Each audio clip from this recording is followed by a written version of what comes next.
Welcome in, Buffs Nation, to another edition of S2S Colorado Buffaloes Live. As always, I'm your host, Manny. Please make sure to follow on X at Manny_303 and Instagram at 303_Manny. As always, the Buff line is always open, 970-614-5771. And we're always available on any of the major platforms that you do listen to, where you find your podcast. So make sure you subscribe to those as well. Tonight we have a guest here. We're going to be previewing Wyoming versus Colorado. We have Cody Tucker of 7220 Sports that took some time out of his day yesterday where we were able to film this. He talked about tons of different things, but it was a fantastic conversation. Really good at Cody's really good at his job. Had a couple stops along the way at all kinds of cool places. So it was just a fantastic conversation that I did not know a ton about, right? About Wyoming, the football program there and everything that they bring. It was just a complete deep dive. It was fantastic though. So shout out to Cody. Again, just really appreciated the conversation. So we'll dive into that. And again, it is pre-recorded. I'll be on here as well in the chat with you all. But I just there's a couple updates that I thought that were worth sharing before we dive into this, to the conversation. Just real quick, Matt Zenitz of CBS Sports said Salter will be the starter. So expect him. I was expecting Julian. So in the conversation that I had with Cody yesterday, that's the route I thought the Buffs were going to go in. Turns out that's not it. They're going back to Caden. And what is really cool is Coach Bartoloni talked about finding an identity today on offense. And one of the things that really, really stuck out to me today was when he said that we have to solidify the QB position and maximize his skill set. So that was, man, I think that's what all of us have been saying. Again, they recruited a quarterback like Caden Salter. They need to run a system that best suits Caden Salter. So that was fantastic. And we'll see, hopefully there is a huge change to maximize Caden's skill set this coming Saturday. So that got me a little bit more excited. And then there are just a couple recruiting updates. Four-star defensive lineman Emmanuel Ruffin. He will have an official visit to Colorado this weekend. He is the 25th ranked defensive lineman in the class. So that's one from Alabama. One to just pay attention to. So he will be in attendance for the Colorado versus Wyoming game.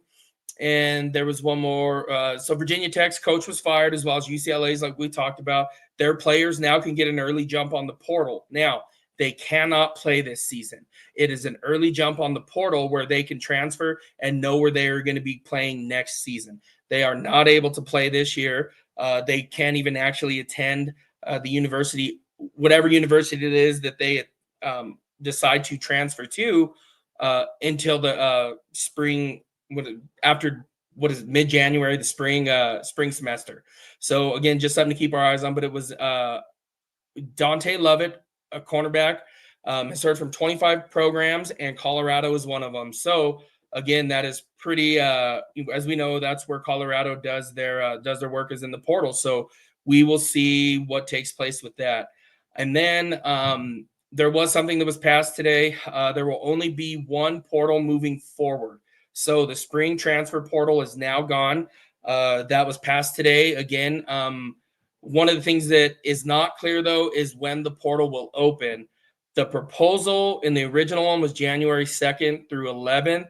So again, but nothing is official on the actual date. There will be no more spring portal. There is one portal moving forward. So those of us who don't like the portal or the two different parts of it, there's only going to be one, and it's going to be January, sometime in January is what it sounds like. That would be my best guess. So just something to stay tuned to. But this conversation, again, that I had with Cody, shout out to him, was just phenomenal. I want to dive into that. It was supposed to be like 30 minutes to 45 minutes. Him and I ended up, chopping it up for about an hour and a half. So it was just really cool to talk to him. Does a fantastic job there covering the Wyoming Cowboys. And again, just broke it down. And what you guys will see there is a lot of things that are might be worrisome to us Colorado fans. So, without further ado, though, I'm gonna I'm gonna let that play. Also, I'm gonna let it go for about the first 15 to 20 minutes on Twitter. So if you are on or on X, I should say, if you are tuning in on X, make sure that you join us on the YouTube link. I'll post that here in the chat. But I'm going to let it go for about the first 15 to 20 minutes. And then if you could just switch over to YouTube on the link that I provide. I'm also going to be here in the chat providing, just trying to be to go back and forth with you guys. So, and then afterward, we'll talk a little bit more if there's any questions or comments or something maybe that, sparked something within you. So I know that I walked away and, I don't want to give it away, but there was something that Cody asked at the end where I was like, man, like, gosh, why didn't I think of that? Like, I feel very, like just so focused on the football, all these kind of things. But it was, man, this dude does a great job. So it was just something for me to think about. And someone, definitely I learned some things from. So without further ado, here it is. Hope you guys enjoy it. All right. Without further ado here, we have our a good friend, Cody Tucker here from 7220 Sports. Cody, thank you so much for joining us here on S2S Colorado Live. Appreciate it, Manny. Thanks for having me on, man. No, absolutely, absolutely. So just real quick, too, guys, make sure that we go to 7220sports.com to Cody and them. Cody, how many years have you guys been doing this? I know I read it on the site. I just am blanking right now. Year 7. This is year 7. It's wild. Yeah, covering Wyoming. So again, make sure we go out there, follow on X at 7220 Sports as well. So and again, Cody, just thanks for being with us. This is feels kind of like a rivalry week for some reason. And again, I think it's just because my neighbor across the street, he is going to the game with us. He's an alum of Wyoming. They're going with us this Saturday as well to the game. So it feels like maybe that's just me in my neighborhood right now. So yeah, no, I don't think so. I grew up here in Wyoming. I grew up in Cheyenne, and we don't get the opportunity haven't had the opportunity to play CU all that often. So I was in the stands as a fan in 2009. Wasn't a very fun day, but had some fun at some basketball games in Boulder when I was a fan back in the old days. But no, it's fun. It's fun to get a crack at them. Of course, Wyoming and Colorado State have been longtime hated rivals. Don't mind throwing in the hated part either. And Air Force as well. Honestly, Air Force has been a great rivalry for a number of years, and that's the one that's going to be lasting, I guess, with Colorado State moving on to the Pac-12. But you ask Wyoming players who they hate more, and 9 out of 10. So I think we froze. Can you repeat that last part, Cody? Yeah, just you talk to Wyoming players. Yep. 9 out of 10 say they hate Air Force. They hate playing Air Force more than anybody else. So that's crazy. Yeah. We talked about it on my podcast today. It's Wyoming's first crack at being Colorado State champs and taking out all 3 of those schools. I mean, they played UNC a couple of times, but these are the 3 big ones, and the 3 big ones Wyoming fans want.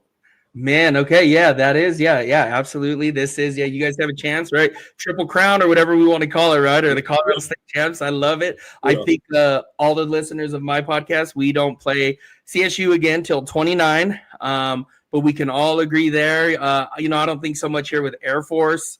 There's not a huge rival, but I will tell you, I did grow up younger. My couple family members worked at the academy there in Colorado Springs, and we used to go to Air Force games. So I'm, by going to a ton of Air Force games, I'm agreeing with you at CSU, but I prefer Air Force as well in the state of Colorado. It's just these 2 teams for me. So, well, I think we can all agree we like the Broncos, and that's probably about where it dies. Yeah, well, so what I always tell them is I haven't been asked this yet, but they've nobody's asked who my favorite NFL team is. It's not the Broncos, but I'm trying to gain fans here, supporters, not lose them. So I'm just going to keep that part to myself. So Cody, don't ask me. Do not ask here. We can ask after, but I'm trying to gain support here, not lose. So. There you go. That's very, very diplomatic of you. I like it. Yep. I'm trying my best. All right. Well, Cody, let's jump into this. The way I like to start this is just getting to know about you a little bit more so the fans can. Again, I think everybody always has a unique story. It is who makes them who they are. So if you don't mind a little, tell us about yourself, where you're from, upbringings, and how you got involved with Wyoming athletics to this level. Yeah, I will tell you, it's kind of weird, being a journalist. It's weird to talk about you have to talk about it like it's your past life, being a Wyoming fan. I grew up here in Cheyenne, and it was my family ingrained it in me from day one that, the University of Wyoming is the only program in the state. They're the only show in town. Everybody's a Wyoming Cowboys fan. I cuss like a sailor, I must say, Manny. And I still don't cuss in front of my mom. And it's not like she said it doesn't allow me or anything, but I've always been allowed to say the old FU, CSU, and BYU. I've been able to say that since I was like 3. So, and that's always been okay. So that lets you know a little bit about my tie to Wyoming and my upbringing. I didn't miss a home game in Laramie for the first 27 years of my life, and a lot of road games too. So big fan growing up for sure. But then once I got into the journalism thing and went to school for it, I worked in small town papers around Cheyenne and covered some high school football in Houston, covered Jalen Hurts' high school when Jalen was there. Down at Channelview High School in Houston, and then got a job covering Michigan State, and was in East Lansing at the Lansing State Journal for a couple of years, covering the Spartans, football and men's basketball mainly, and then moved on and covered the Pittsburgh Penguins for a year. And the whole time I was covering Michigan State and covering the Penguins, I'd be up in the press box watching a Wyoming game on my phone, and it's just my heart's here, my family's here. I want to come home, and a lot of kids in Wyoming, there's, like you said, your neighbor's a Wyoming alum.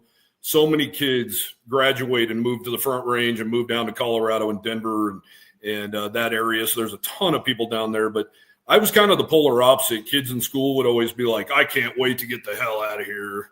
And I'd say, I can't wait for you to get the hell out of here too. It's going to be fantastic. So of course I'm the one who ends up leaving for like a decade, but, back now, decided to start my own company, 7220 Sports, covering the Pokes, and was really lucky to have a lot of advertising right off the bat, and then was very unlucky to could have been worse, obviously, during the COVID pandemic. Really put things in some serious jeopardy there for a bit, and Town Square Media called one day and asked me if I was for sale, and I said absolutely. So got bought out by Town Square Media about 4 years ago, and here we are. Cover the Pokes home and away, football, a lot of men's basketball, all the home games for sure, Mountain West Tournament. So I've been covering the Pokes now for 7 years, and it's different. It's definitely different. You see all your friends tailgating and having fun in the parking lot, and you're like, yep, gotta go, time to go to work. So none of that anymore, which I miss so badly. I wanted to win the lottery so badly so I could be in the crowd last week. But anyway, love what I do, love covering the Pokes, and I think it's going to be despite the loss to Utah on Saturday, you and I talked off the air. Utah is one of the best teams in the country, and I think they're going to be the last team standing in Colorado's conference when it's all said and good year, good start to the year, and win or lose, I just cover this team. But I tell you, it's always people always tell you it's more fun to cover a winner. That's for sure. No, absolutely, it absolutely is. Even over these past 2 years, Colorado's had one winning season under Prime. Right, we're in year 3. Before that, this Colorado program was, lack of a better word, it was dying. This football program, it felt like it was ready to start to go extinct. It was. People forgot that Colorado even played football. So, they went down to the Air Force Academy. I think it was 21-0 after a first quarter.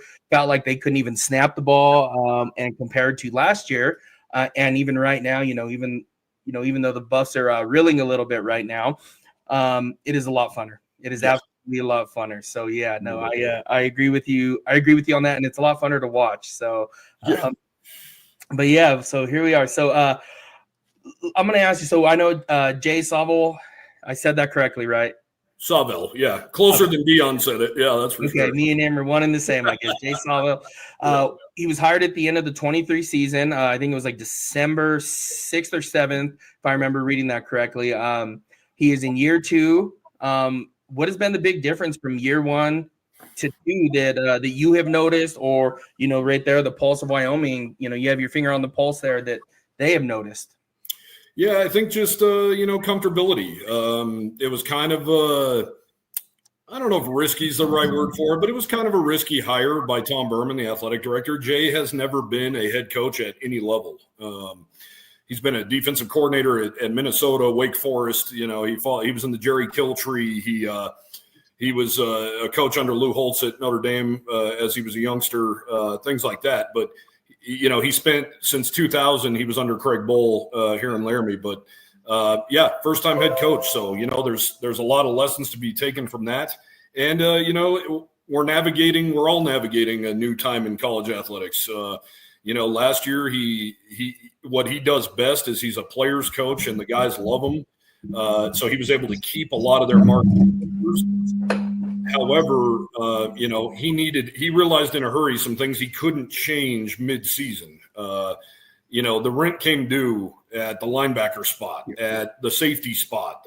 They just didn't have the depth. And Craig Bowl, not to dump on Craig Bowl by any means, he was here for 10 years, the longest tenured head coach in Wyoming football history. But he was a big fan of development. And this is a development program, he would say, every day. Unfortunately, that can't be the case anymore. You can't replace guys who leave with high school kids.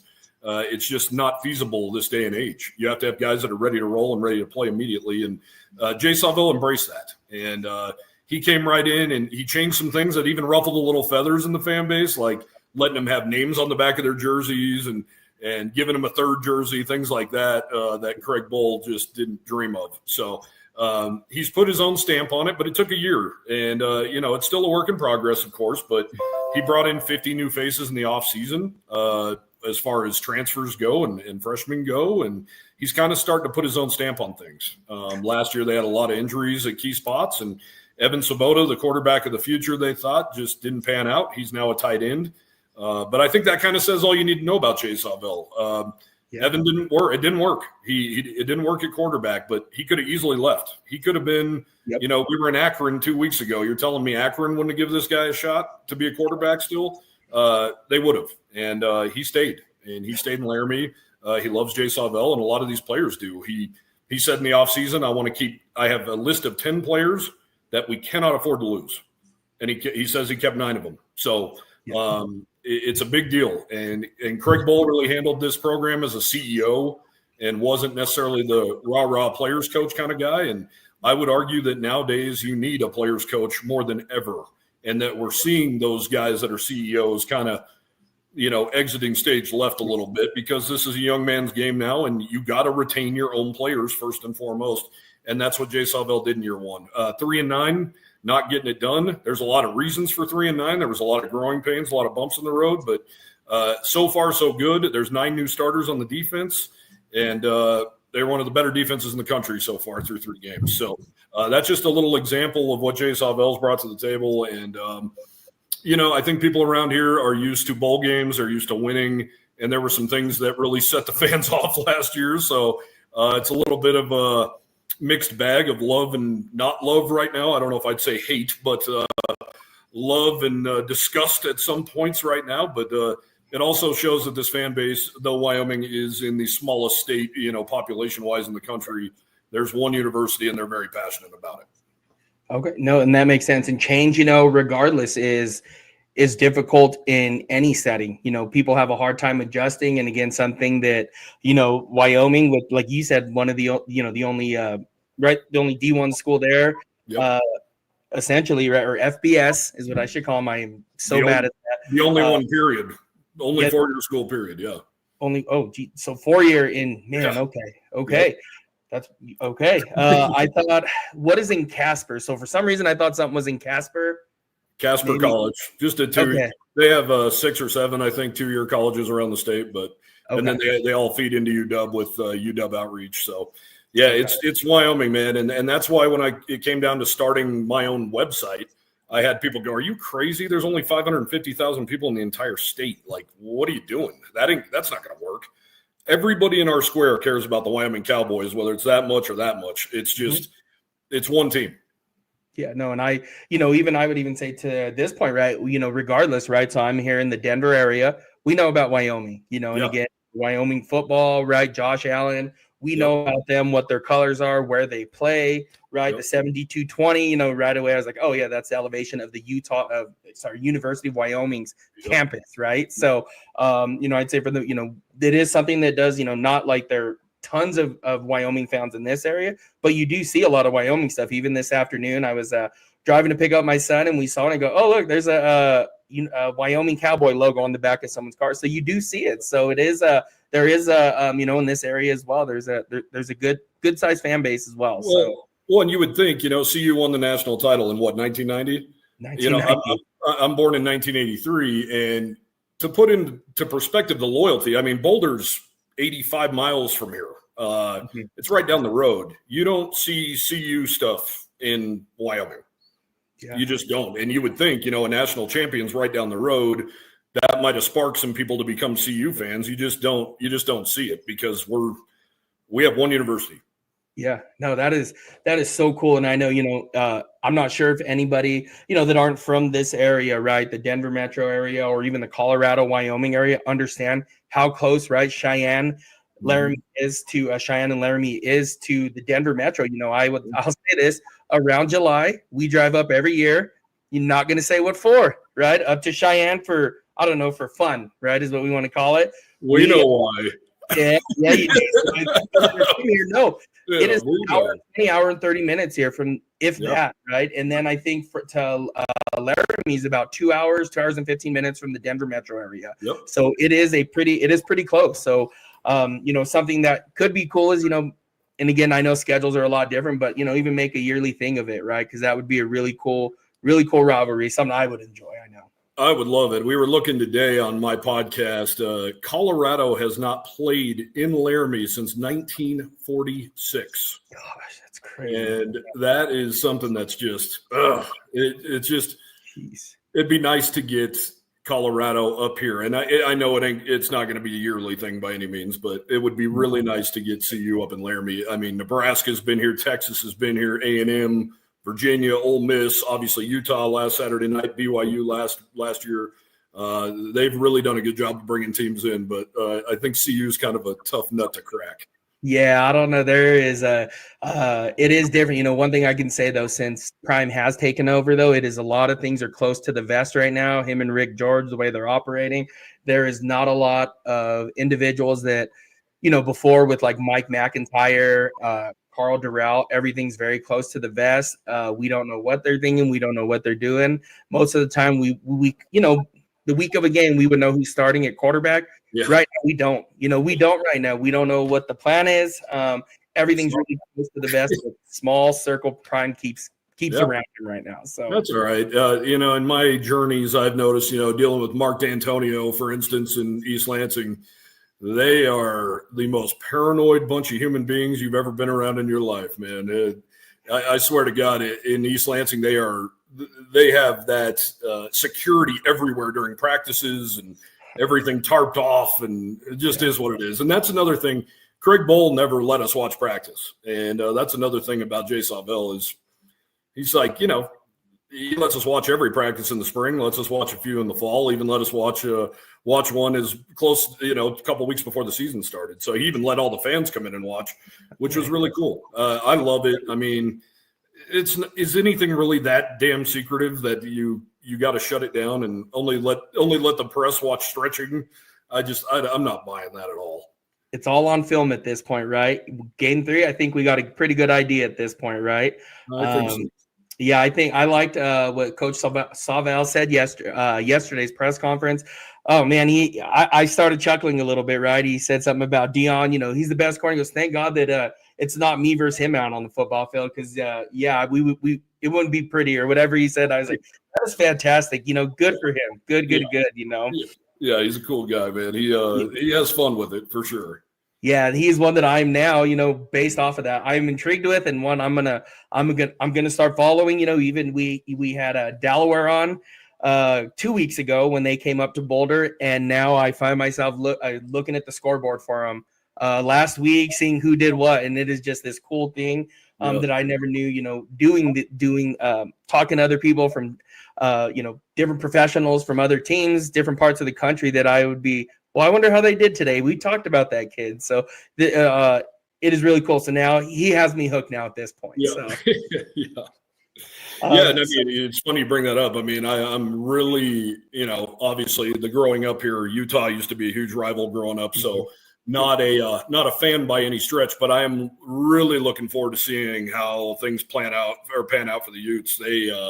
They really impressed me. Wyoming had upsets recently over Texas Tech and Missouri and Laramie. And you kind of got that feeling when it was only 3-0 at halftime last Saturday night. But, they really flexed their muscles in the second half, scored on all 4 possessions. And, then you start to realize, all right, they missed 3 field goals in the first half. They had a million penalties. They turned the ball over inside the 10-yard line.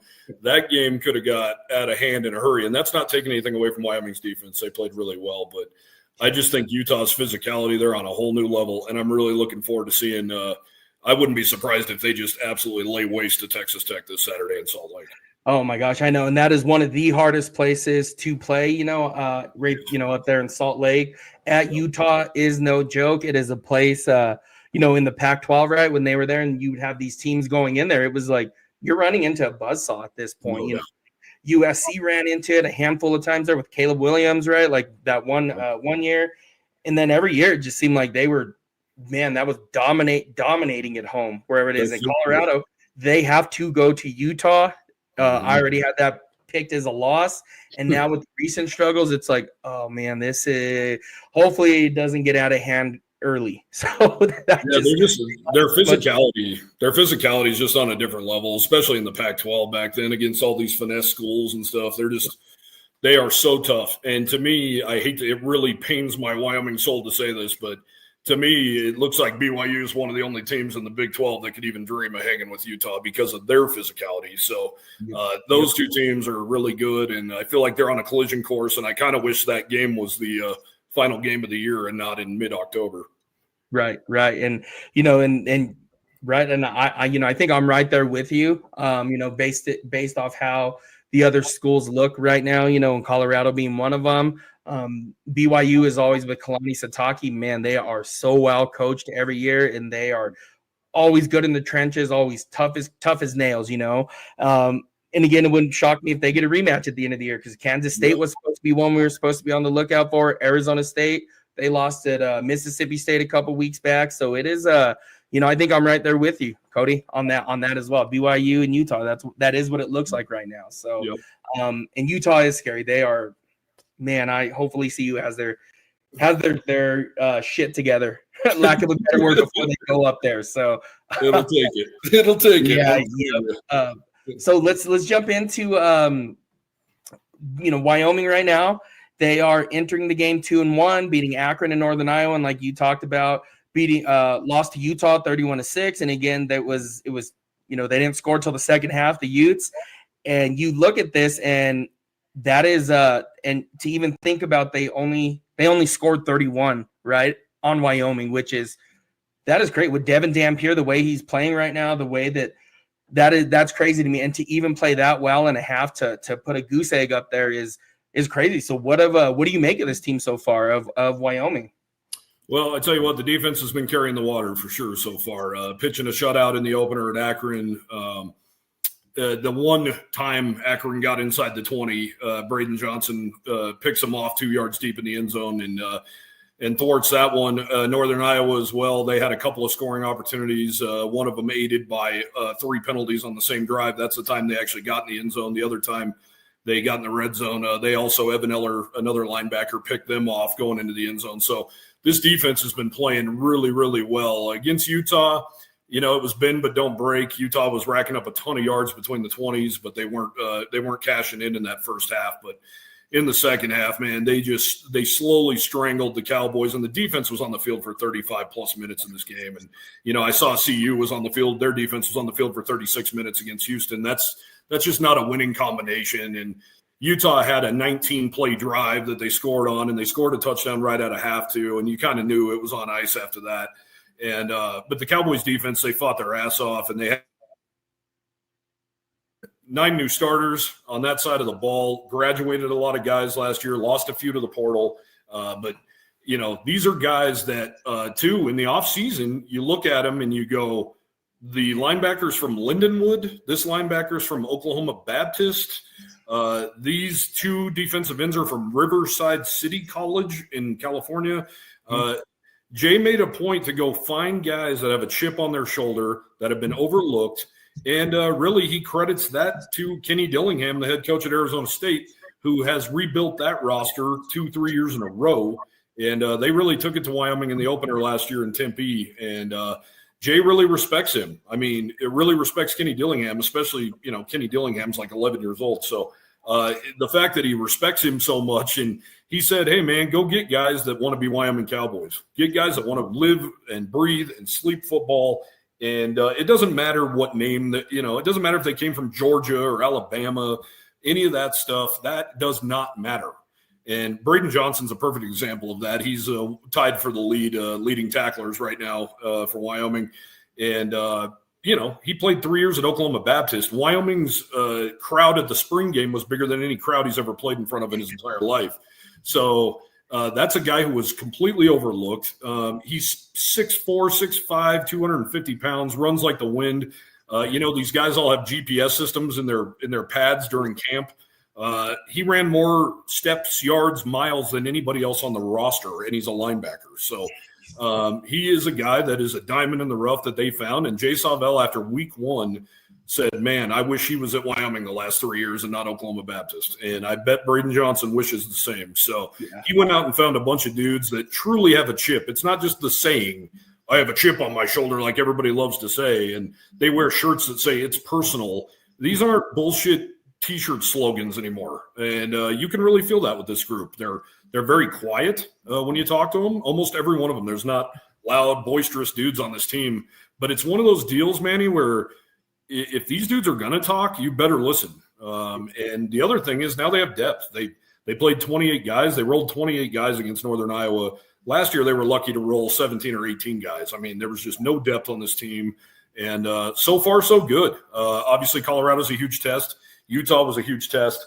They had faced Devin Dampier last year at New Mexico. He ran for 207 yards on 12 carries. It was a 49-45 Wyoming win, thanks to a pick 6 from Devin Dampier in the fourth quarter. But that guy's a freak of nature. And I thought the Cowboys really, when it was all said and done, I thought they bottled him up pretty damn well. And they made some things difficult for him in the passing game. But in the end, Utah's offensive front is just too big, too physical, and they really grind you down. I mean, Wyoming ran 7 offensive plays in the third quarter. It's never going to get it done. Man, yeah, and that makes me a little uneasy hearing about that defense because Colorado's offense has struggled. They have absolutely struggled. They were going in at halftime before that final drive when Ryan Staub came in against Delaware. It was 10-7. That's what it was looking like they were going in at half at. And this offense has not fit, as much as you would think they figured it out. I think we walk away with more questions than we do answers. Every single game, it is like, okay, now what? Now what? Now what? So, again, that makes me a little uneasy. Holding Utah to 0 points in the first half, who is so far showed much more explosion than Colorado has. They looked in sync through the first 2 games. Utah has. In Colorado, man, it is that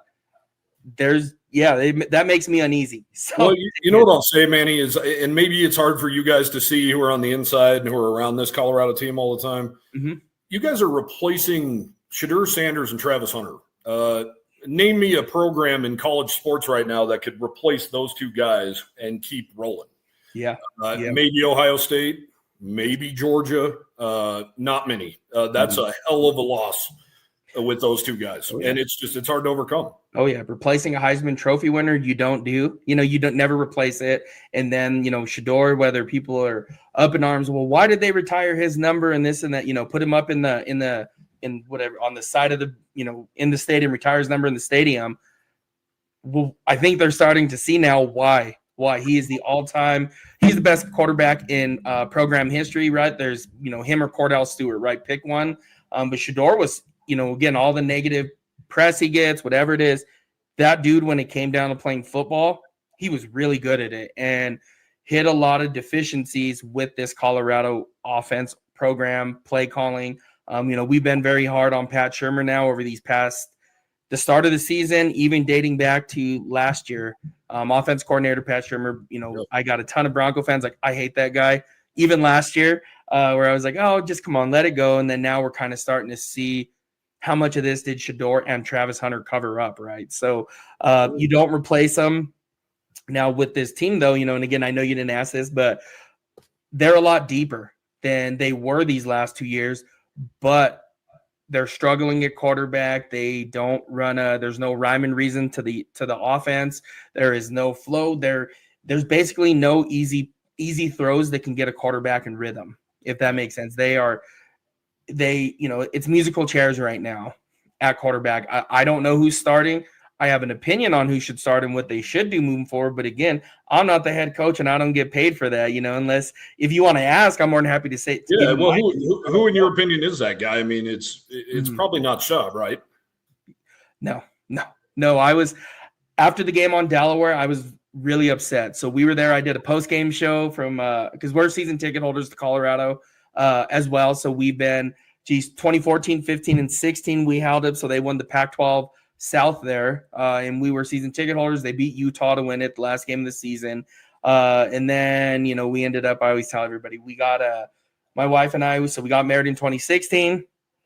That summer, still kept our tickets, went through there. It was an awesome year. Then we had my first 3 boys in August of that year and of 2017. So we were kind of like, yeah, it might be a little irresponsible to show up with the newborn baby to Colorado games and continue to pretend like we're 20, 21 years old, So we decided that it was time to we got rid of them. Prime came, and then we were on the waiting list, I think, for about a year and a half or whatever it is that they were doing with it.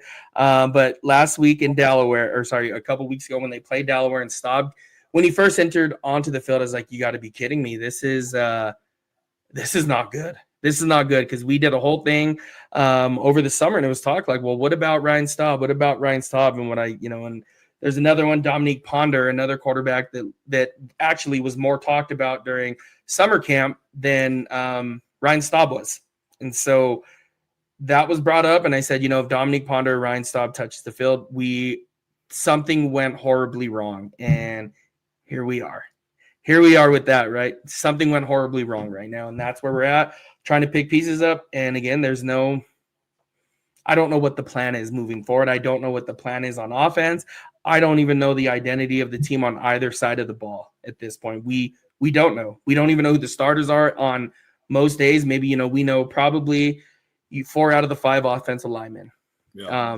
And then again, so it is, everybody's still trying to figure some things out as fans. And again, and maybe that might just go back to, maybe that loss of Shador and Travis Hunter. I mean, I knew the Travis Hunter one was going to be big. I thought that they'd be able to replace Shador with whether Julian Lewis, right, all 5-star, all-world quarterback recruit, number 1 in the class, depending on which site you're looking at, or Caden Salter, who was the G5 Player of the Year a couple years ago. So it is this was not in the cards. We thought we were going to be good at quarterback, not great, not Shador, but we were going to be okay, and that's not been the case. Well, it's tough, man. I mean, obviously Josh Allen left here after the 2017 year, and they kind of wandered in the desert a little bit there for a while trying to find a replacement. And I'm not sure you can ever find a replacement for him, especially him. But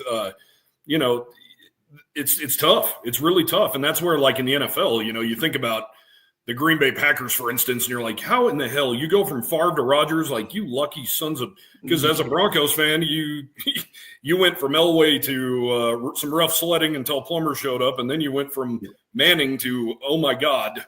And it's tough, man. A lot of teams don't luck out, and that's what pissed me off growing up so bad about BYU. They're just rolling from one guy to the next, and they have one star after another, and you're like, damn it, how does this happen? Yeah, you got to be kidding me, right? I mean, like even Georgia, right? They recruit all these quarterbacks. Alabama, 5-star recruits playing quarterback, and they miss. They still miss on them, right? And this is you don't. There's no draft pick where you get 1 or 2, right? 7 picks or whatever it is. All that head start, but right, 7 rounds, 7 picks at the minimum you have right at your disposal. And these coaches in recruiting out of high school, they don't have those. You can recruit 5 quarterbacks if you wanted in 1 year. And right, and again, nobody does that, but still, it is they miss on them. These all-world quarterbacks, they miss a lot, and then you see the Packers doing that, and even to extent right now, right? Jordan Love, he's a good quarterback, and it's still kind of like you got to be kidding me. So I completely resonate with that. Again, I'll tell you after the show who my NFL team is. You're gonna be like, okay, you completely understand this. So. Well, too, like when I lived in Texas, like it's Longhorns, right? They didn't have a quarterback, but Baylor had Robert Griffin, and A&M had Johnny Manziel, and Texas Tech had one of their many dudes they always seem to have, and even Houston had a guy, and TCU has a guy, and Texas was. How in the hell do the Texas Longhorns not have a guy? Yeah, it happens, man, and it's following up Colt McCoy is not an easy thing. Vince Young, not an easy thing. They struck lightning twice in a row, and then we still don't know Brock. We don't know Quinn Ewers, which Caden Anderson, Wyoming's quarterback, was Quinn Ewers' backup in high school. Quinn Ewers was really good at Texas. We still the jury's out on Arch Manning. It's one of those things that I wondered, going into my podcast today, are Colorado fans being too judgy because you lost Shedeur Sanders and you lost a Heisman Trophy winner? Those aren't just like, all right, hey, you come in and fill in for that guy. It's not that easy. Yep. And it has been felt, right. The Buffs aren't just replacing a cornerback and one player. You're replacing a cornerback and wide receiver. Not only that, he was the Biletnikoff winner. And again, I know he didn't last year win the what was it? I can't remember, but he wasn't even up for his corner, but he won the best defense. Yeah. Weird how that worked out, but the best cornerback in the nation and the best wide receiver in the nation. You're replacing two people. And not only that, you could leave Travis Hunter on an island and he would go cover and shut down that side of the field. Don't even have to worry about it, right? Well, we haven't even talked about the leadership stuff and all the intangibles that these cats had. I mean, I think Dion, if you asked him and he was honest with you, he probably knew there was going to be some serious growing pains ahead, in his first year not coaching his son. Yeah, no, absolutely. And it is felt throughout the program right now. Even last week against Houston, right? Just body language. They zoomed in, when they do the thing on the sideline, and that was never the look last year, maybe outside of once against Nebraska at Nebraska, but it still wasn't that where it was just defeated. That look where it was that hunger, everything seemed, and again, this is just me reading it right again. I'm not in the program. I don't know, but just body language, it wasn't good. And that is something we've not seen at Colorado with Coach Prime right now. And that was our first glimpse of it. Yep. Well, it's tough too as a team to not know who your leader is and not know and your leader needs to be your quarterback. And if you don't know who that guy is, then that just adds a whole nother wrench. Yep. And they have a tough decision, right? And I think now they have to pick one and let it ride and just stop this musical chairs going on. Just stop, put one in and let it ride, and whatever, let the cards fall where they may be at this point. So real quick, so I did want to talk about Caden Anderson, though, the starting cornerback. I did not know that about him in high school, but that is really cool.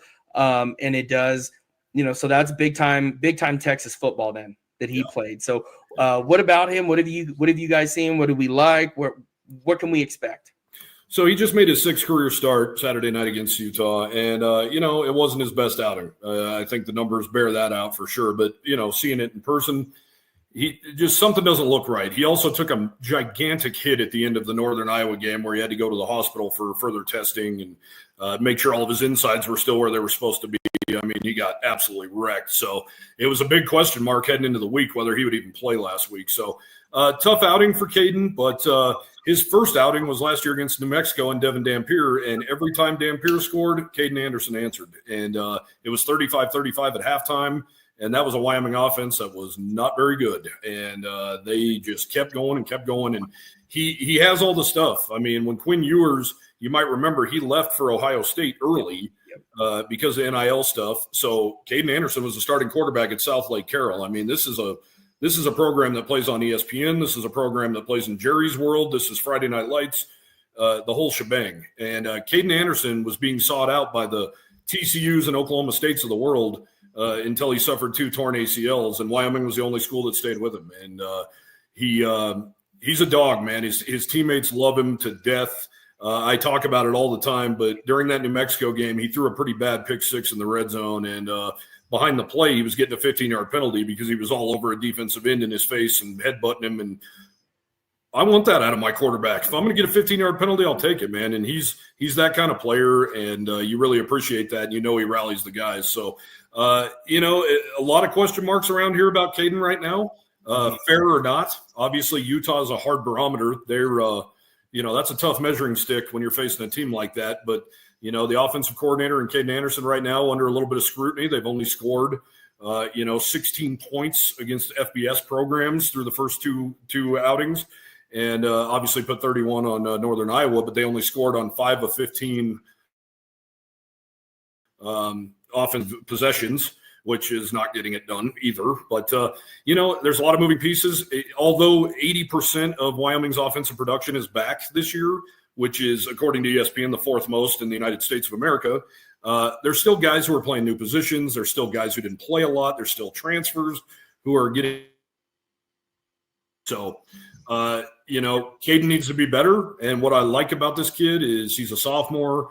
He stood behind the podium on Saturday night and said, this one hurts a lot, and it's on me. I take the blame for all of this. I missed so many throws. That was a winnable game, and we will be better. We have a really good team, a really good offense, and we will be better. And, you got to like that. You got to like that from a kid who's taking the blame, even though it most certainly isn't all on him.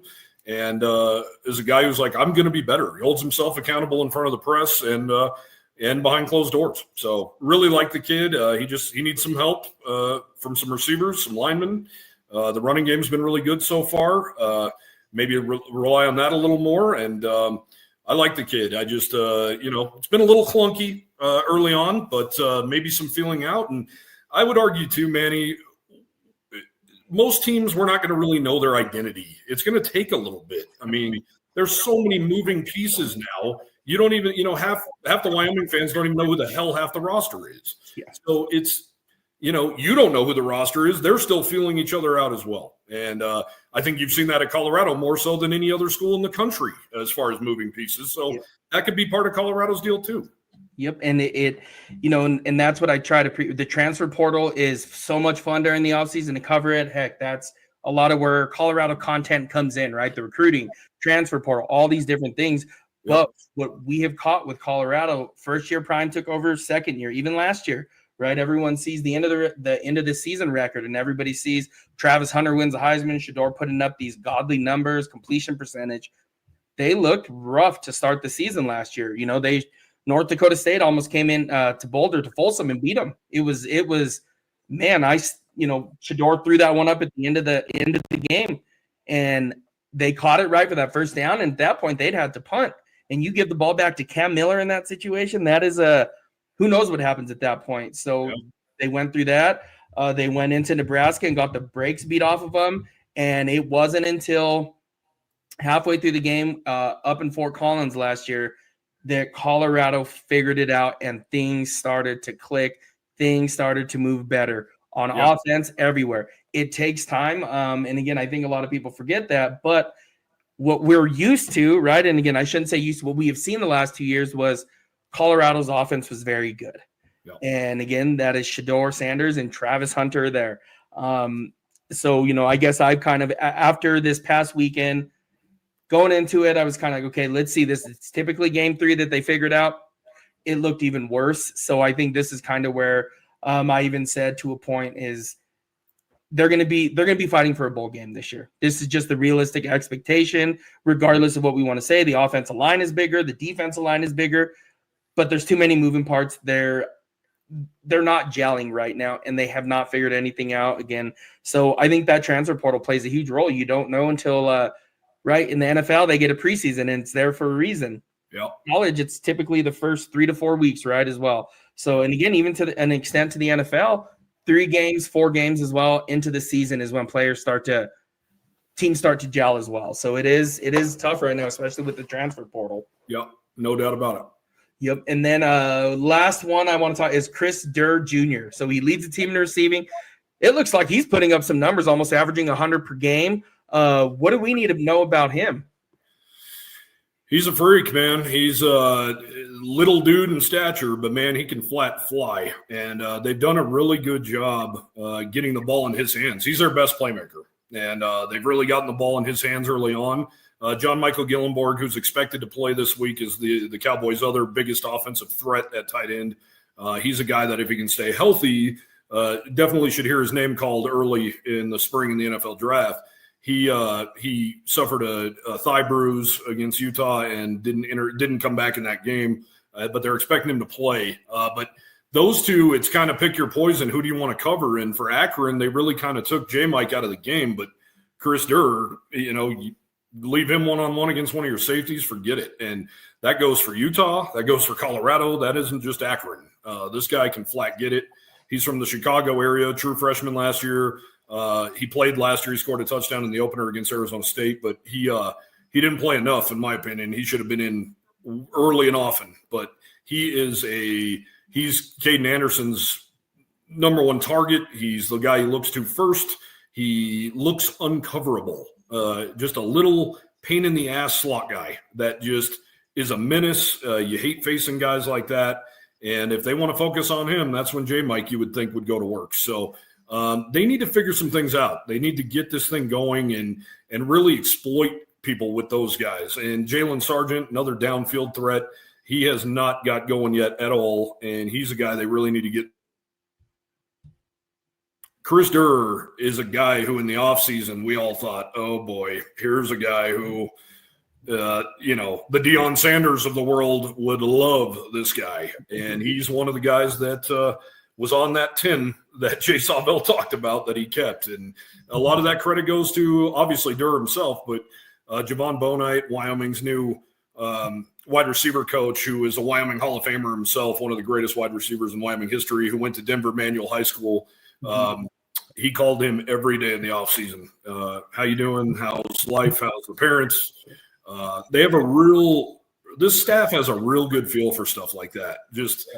It's not lip service. It's the head coach calling you every day, texting you every day. It's not some recruiting coordinator. Yeah. So I think that's really done them well. And it goes back to the players coach thing. And he came back and he wanted to play for Javon Bonite and he wanted to play for Wyoming. And to be honest with you, man, Wyoming can hang just fine with its peers in the NIL world. Where Wyoming is really good, though, is the home atmosphere as far as group of 5, group of 6 schools go. Wyoming's pretty unmatched in a lot of ways. War Memorial Stadium is the place to be. It's packed out. It's the best home field advantage in the Mountain West. I know people are going to go, oh, this guy's nuts. What about Boise State? Yeah, Boise State's been a hell of a lot harder to play in because they've had really good players for a long time. But I will tell you, that stadium doesn't intimidate me. The only intimidating part is it looks like you're walking into a penitentiary. Other than that, the stands are a mile and a half away from the field and all that in the not in the end zone, but behind the benches. So it just doesn't have that on top of you feel that War Memorial Stadium has. Not to mention the 72-20, which plays a factor depending on who you're playing, of course. So the one thing, though, that Wyoming cannot emulate is, we talk about it all the time, right? Would Josh Allen have entered the transfer portal? I think Wyoming would have thrown as much money as it took to keep Josh Allen, whatever it took, if that was the case back then. But the one thing Wyoming can't do for you is Texas Tech playing in a Texas A&M game at Kyle Field on Thanksgiving with a chance to go to the SEC championship and a possible national championship. And that's what Wyoming cannot offer. And that's the only thing, in my opinion, that they cannot offer. And a lot of these guys see that. John Michael Gillenborg was offered 6 figures to leave this offseason. And he was offered by an impressive list of schools. And he said, you know what? He saw the forest through the trees. And he said, I got a really good thing going here. The fans care about us. They love it. They pack it out every night. Wyoming's paying me, handsome, good, good. Let's go win some games. We're not leaving this at 3-9. We're not going to leave it this way. Let's go back for our final year. Let's run it back one more time. And, we got it made pretty good here. And Josh Allen, if anything, can prove to you that you can get where you want to go from Laramie, Wyoming. No, absolutely. And I think, man, that staff is impressive the way it sounds, because again, I would have thought, right, like your Chris Durrs of the world, a bunch of these guys that you brought up, to me, I'm kind of like, well, why are they still there? And you did a great job of explaining that. And if this staff, maybe that's something to think about because, again, there's not many many teams that can replicate, right? Like playing at Death Valley at LSU, playing at Kyle Field, right? All these huge schools, right? Like you cannot replicate that. The Big House, right? The Coliseum. Colorado can't replicate that either, right? There is that piece too, though, right? This is and maybe they'll get there, but again, it is not Kyle Field, it is not the Coliseum, and I think is Colorado fans. I think is there's this saying. What I like to say is Colorado has been, like I said, they were almost extinct at this point. It felt like it was. It felt like after that 1-11 season, it's like, okay, so when is this funeral going to be held, right? That's what it felt like, and Prime came in, and now it is electric in Boulder. It is loud in Boulder. Home sellouts constantly, going above the 100% capacity. I always like to say, welcome to college football. Welcome to college football, Colorado. Like, I've been to the Coliseum before. That is like big time, right? Out in Los Angeles for USC. That is the LA Memorial Coliseum, right? That can't be replicated. And I think what Colorado is starting to find is it's going to take money in this NIL era. And they are trying to stay ahead of it. They are trying to create their own, I think it's, the 54-30 club. Tons of different ways to fundraise for the NIL. But again, there's parts of that the money can't buy, right? And that is just super impressive, though, what is going on at Wyoming. Because, a couple times, I'm just kind of, even looking at Chris Derrick, because I did watch him a little bit. I'm not an expert on him, but I was like, sophomore, why did he return, right? And that is just me thinking, right? Like the where we are in college football right now, right? So that's huge, though. And again, I hope he does stay there. I hope all those young men stay there because if they have something, like what I always like to say is they're cooking with grease right now. It sounds like, and some specials being built there in Laramie. Yeah, and fans freak out the minute anybody enters the portal. Of course, it is what it is. But Wyoming really, like I said, he kept 9 of the 10 guys he wanted. Coming off a 3-9 year at Wyoming, when the Mountain West is getting turned upside down and teams are leaving, it's crazy. Pretty impressive, I think. That's crazy. And there's a reason for it. I remember 12 starters left after the 2021 Idaho Potato Bowl. And talking to Craig Bull, like, are you concerned? Have you asked any of these guys if they want to stay or what it would take to keep them? And he's old school, man. And, God love him for it. But it doesn't fly anymore. He said, no, hell no. They don't want to be cowboy tough. Good riddance. And it's just like, man, that doesn't work anymore. You can't do it anymore. And a lot of those players I talked to, they cited a lack of a personal relationship with their head coach. And, that's how it used to go. I mean, that guy was mentored under Tom Osborne for decades. And Tom Osborne, what he said went. But that's not how it works anymore. And a guy I was blessed to cover for 2 years, Tom Izzo, God bless him, man. He absolutely has he could have gone the way of Bobby Knight and been a total pain in the ass to the end and just said, screw it, I'm leaving, taking my ball and going home. You guys are all pussies. And he didn't. He has made it. And he, believe it or not, is a player's coach. He's his guys love him to death, and he's a great human being. But he knew, I got to start handling things differently, or I'm going to lose my roster year over year. And Michigan State's done a great job not losing their roster. Right, because he does not come off like he. If I say, is he more closely related to, I don't know, Pete Carroll or Tom, to Bobby Knight? Say, Bobby Knight for sure. He is somewhere over there. And again, that is cool. The adjustment made.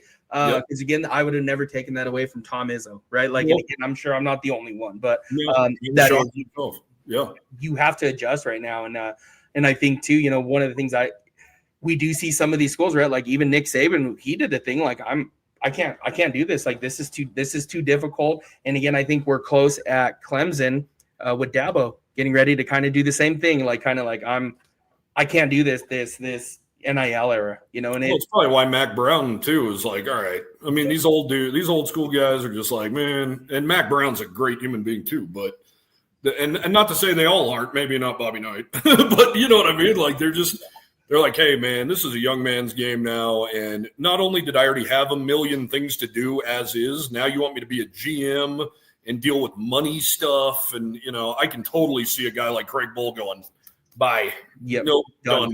done with this. This is nonsense. Yeah, no. Yeah. And then I know we talked about the Wyoming defense. I do have a question about one player, Ben Florentine. He is a nose tackle and has 3 sacks.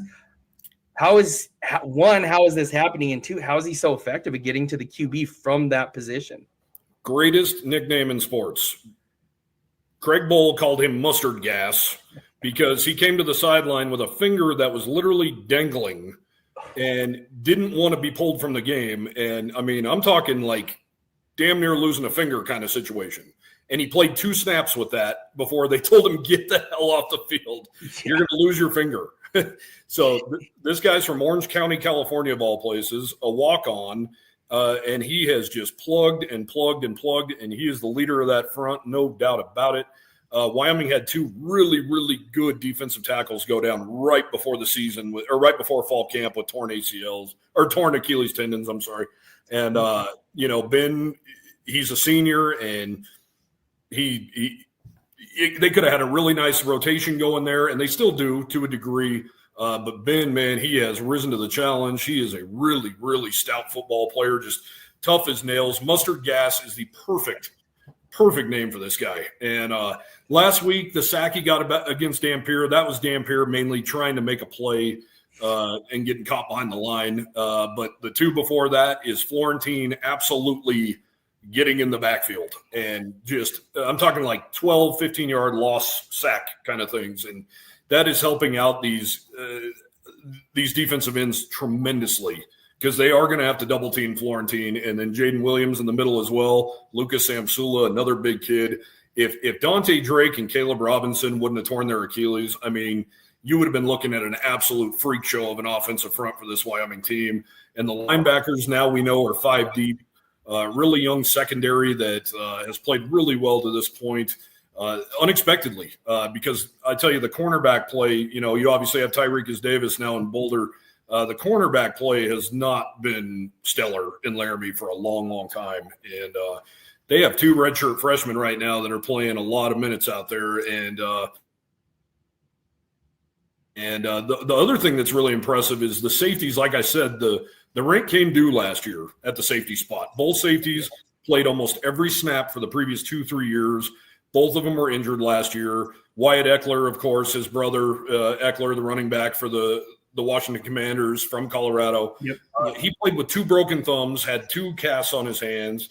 And then Isaac White was playing with a bum ankle almost all year long. And this coaching staff went on the trail in the offseason and brought in an entire new secondary in the transfer portal. And 2 guys that are starting and will start their 4th games in Boulder, Andrew Johnson from right here in Cheyenne, Wyoming, and Jones Thomas from Colorado, whose dad played at Colorado State, grandpa's a Colorado State Hall of Famer. Those guys were on this team last year. You didn't think for a second Wyoming's 2 starting safeties were already on the roster. They brought in so much competition that the cream rose to the top, and it was Andrew Johnson and it was Jones Thomas. And they have been playing lights out so far. And when you know the guy behind you is not going to play come hell or high water unless you're injured, where's your motivation? Yeah. And the best motivation, Tom Izzo, of course, would always say is, I will sit your ass on the bench and you will die, and you will rot and die at the end of my bench before I let you play. Wyoming didn't have that luxury last year. Yeah. They've had that luxury this year, and we've already seen it. Javon Bonite, the wide receiver coach, benched Jalen Sargent during the first game in Akron for missing a couple of blocks. It's a whole new world now this year compared to last. Yeah, man. Yeah, that's a luxury because and man, I'm starting to get nervous now, Cody, the way you're talking for this game.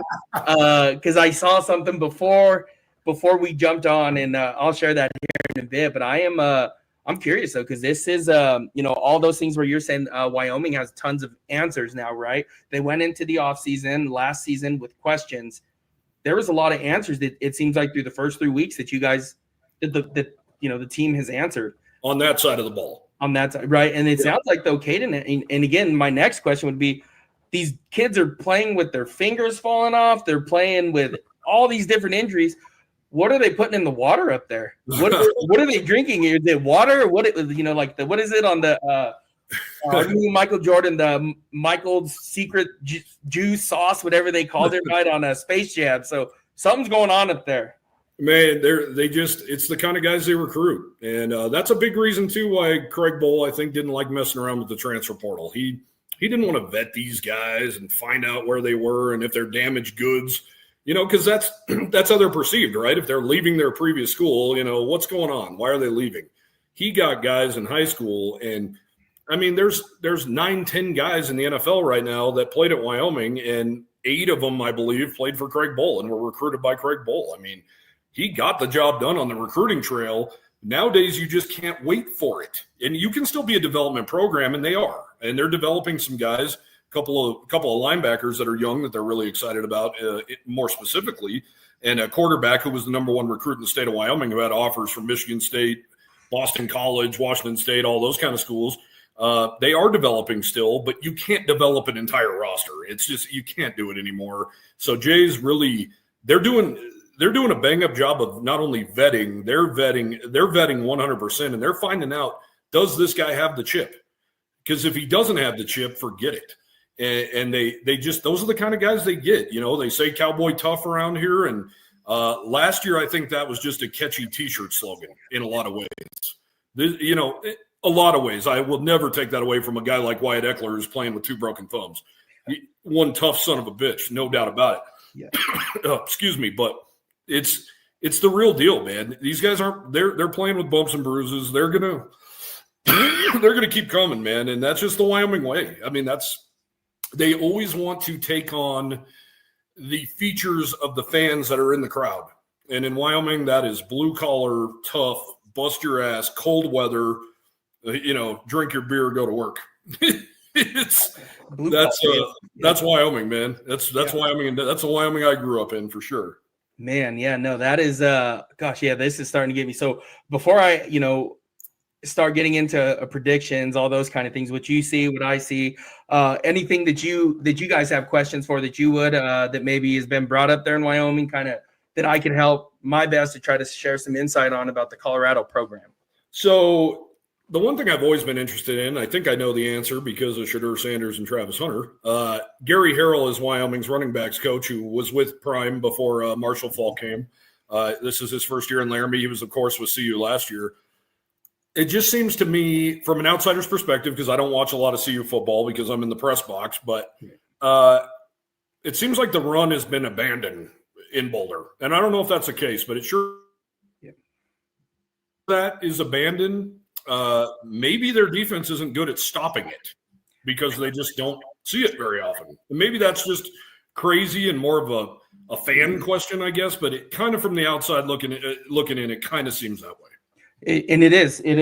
So the first game we had Georgia Tech. They had Michael Welch, who I thought was going to be the workhorse, the bell cow.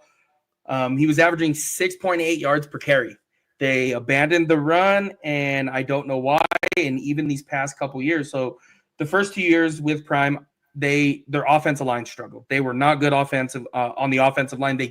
They couldn't run the football. That was just where they were at, right? You go 1-11, and there's a couple positions where you do not build in the portal because it's never there, right? And what I think the Buffs are starting to find out is offensive line, linebackers, and defense line. Those are extremely difficult to build through the portal. Yep, they're important, right? You win games in the trenches, right? And so now they finally, right, they got their all-world left tackle who is just phenomenal.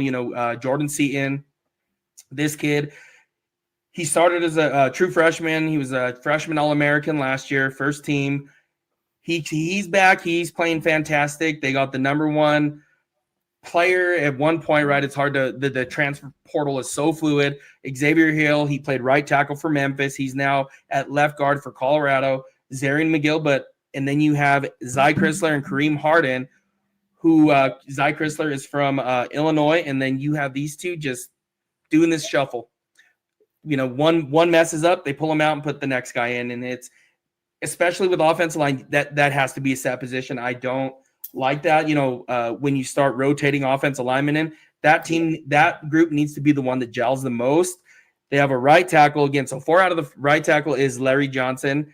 They did a transfer from Tennessee, 4 out of the 5, but they are humongous. I think they average 6'5", 332 across the front. But it is this, and again, I brought this up on Monday's show. They are running the ball well. They have now, I think it's 2 out of the 3, or damn near close to all 3 of them that have played, averaging near 6 yards per carry, which is unheard of, right? Like, they shouldn't be doing that. They are, but here's the problem with that, though. Michael Welch, that game against Georgia Tech, only got 11 carries. It might have even been 11 touches total. But whatever it is, not enough. They're not good enough yet, right? With the quarterback situation, you're not good enough to throw it around the yard. You don't have Shedeur Sanders. And then you had last week, Simeon Price. He had a big game. I think it was 6.8, 6.9 yards a carry. I believe he ran it 10, 11. It was 10, 11 times. They just completely go away from it. I don't know why they don't run it. I'm used to, when I was younger, that's all you did with Chris Brown and Bobby Purify and those guys. That is how they did their thing. Colorado's always been able to run the football. Rashawn Salam, right? We can keep going. It just, for some reason, that they cannot run the football. It is mind-blowing, and part of it was, I started thinking a little bit more, right? Friday night, it was a long weekend right after that ass-kicking they took at Houston. It was man, what is going wrong? And one of the things I got to is, well, here it is. They're trying to run, and again, every team does this now in college football, is trying to run a zone blocking scheme mixed with power gap. Colorado's trying to run a zone blocking scheme most of the time. These dudes are too big for that. Like, this offensive line, outside of a couple of them, it's hard to, because typically when you see a zone blocking team, they're a little bit more slender, more athletic. Yeah. Colorado's huge, and they don't run a lot of power gap run plays. So it is tough to see. And to me, it's, I'm, I guess, old school, whatever you want to call it. I love the power gap scheme. Like, there's nothing prettier than you have your left or right guard pulling, leading the way with the fullback right behind, right? Yeah. Love that, rather through the A or B gap, right? And here, it's just so confusing. Everything we've seen so far, you try to run these zone blocking schemes, you have your, one of your big tackles or big offensive, they can't get around to get sideways and start, hook a defensive lineman. It is a struggle right now. So they are not running the football. There has been really no commitment to it. And on the other side, they can't stop the run or the pass. They are giving up 430 yards per game. And again, you would say, oh, well, that was just probably because Georgia Tech and Houston last week. No, Delaware had 396 total yards on them. So that score looked one way, but it's not a true representation of how that game went. Yeah. Colorado almost gave up 400 yards to Delaware, right? 84 was rushing, but the rest of it was through the air. It is they missed tackles, so tackles are being missed every which way. Over the last 2 games, they have 24 missed tackles. That's just the last 2 games. Nothing is working on either side of the ball. They run tons. So, when you were talking about the 2 receivers, Chris Durr, and what was our other friend's name? Tight end was John Michael Gillenborg, but wide receiver Jalen Sargent. Colorado they play essentially cover one man to man. That is what they're running. It's not working. They don't have Travis Hunter anymore. So it's a problem, right? Because you could just cheat the safety over to that side, right? Because Travis Hunter, man to man, nothing's going to happen on that side. We dare you to throw it to that side. Yeah, please do. Yeah, please do. Thank you. Yeah. So, and again, the teams that did, it was like, thank you for doing that. Travis Hunter's running the other way with it.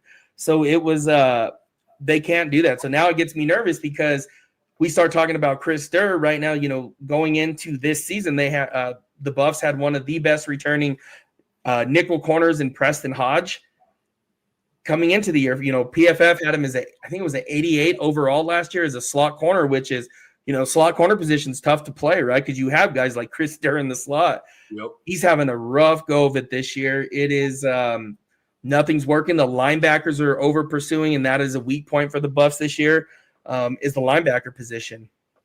But it is they're struggling everywhere. There's not one. I mean, their punter, which is we've seen too much of him. But that's probably the best. Special teams, let's say, is the best part of the team right now. They got a new kicker, Buck Buchanan, who is now kicking out of the back of the end zone because CU struggled with their kickoff coverage before. He's kicking out the back of the end zone, so thank God for that. their field goal kicker, Alejandro Mata, he has not missed yet. I think last year he only had 2 total misses, and now they got a punter, Damon Greaves, who is, man, he is kicking, booming the shit out of it and pinning with it in the inside the 20 and typically inside the 10 when they need it. He is doing phenomenal. But outside of the special teams phase, right, one of the phases, the other 2, they're struggling everywhere right now. It's tons of bubble screens, tons of tunnel screens to wide receivers. Delaware read one and almost took it to the house. So again, it's not like things are going well right now. So again, now that's why I said I am nervous, because this right now, what it seems like, this is going to be a tough matchup right now. And it doesn't, and again, what I saw beforehand, right, I'm sure you looked at the spread, everything like that. It stood pretty consistent where it's at 13.5. But before we dive into, I do want to ask you one thing, Cody. Where do you have Wyoming finishing in the Mountain West this year? Well, I'll tell you, I have a vote in the preseason poll, and I believe I picked them 7th because I hadn't seen what this defense looks like, and I expected the offense to be, way ahead of the defense for sure, and that has not been the case so far. It's hard to say because, like I said, Manny, it's just people are still finding their identities. San Jose State is a team I thought was going to possibly – I think I picked them 2 or 3 in the conference. They're a team that lost at home to Central Michigan. We watched Boise State, who's the perennial power in this conference, go down and get absolutely manhandled at South Florida. They still have Notre Dame coming up, and a pissed-off Notre Dame team at that. And that's down the road a little bit. But, UNLV is 3-0, struggled mightily with Idaho State. It struggled with a really, really bad UCLA team. I don't know. It's so hard to say. I mean, Colorado State did lose to UNC. Yes, they did. Yes. I mean, it's one of those things, and you could look at Wyoming and go, well, they took care of business against 2 teams they should have, and then they lost to a team they should have. And it was a little better than I think most people thought it was going to look at the end of the day.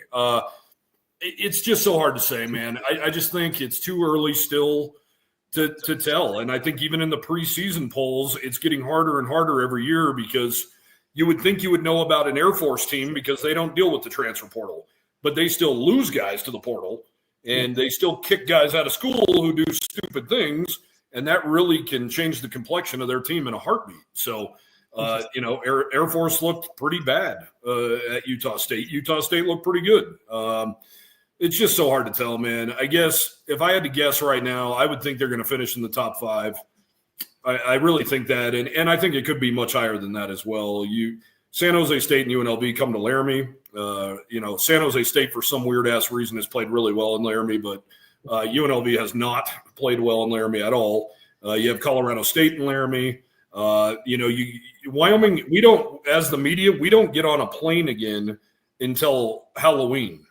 We drive to Boulder, we drive to Colorado Springs. Other than that, we don't get on a plane until Halloween when we go to San Diego. And then you have an Aztecs team that can't throw the football, that looks mediocre at best. They lose to a Washington State team that's hideous bad. Yeah. And then you play a Fresno State on the road. That's always tough. Then you go to Hawaii, which is just a really tough trip. So it's just so hard to say. But I would say with the way Wyoming's defense is playing, you have to feel like the offense is going to get it going here soon. You really do. Yeah. You just have too many guys. And typically that's how it goes when so many new faces again, right? Even in the NFL, right? Those first 3 weeks, the offenses are so far behind the defenses. So you would hope that the offense catches up to the defense. And before I ask you your score prediction here, is there anything else you need to know about Colorado? I know I've been ranting. It feels like for forever at this point, but it is a frustrating season so far. Yeah, no, I do. I have one more question, and it's how much, if at all, do you think CU's season has been affected by not only Shadur and Travis not being around any longer, which are 2, I think you can say, irreplaceable dudes for starters, but the fact that their head coach was going through bladder cancer throughout the entire offseason, that had to have taken him away from what he does, I would assume, and that he's probably never going to admit that, but I would imagine that has been a lot harder to overcome than anybody can even dream of. Yeah, that's a good question and something I've not thought of. That has not even crossed my radar. So that is a great question. And now just thinking of it, right? It has to have, right? Like it is happy that, the Dion, his presence is so well known. Everybody knows when he walks into the building, everybody knows when he's there. It is just that huge presence about him. And it has not been there all off season. And again, like you said, Travis and Shador, not only that though, they have the leading BJ Green was their sack leader last year, first team all Big 12. All these dudes that were leaders are gone. 3 wide receivers, Travis Hunter included, 3 total wide receivers that have made NFL rosters. And those were huge leaders as well.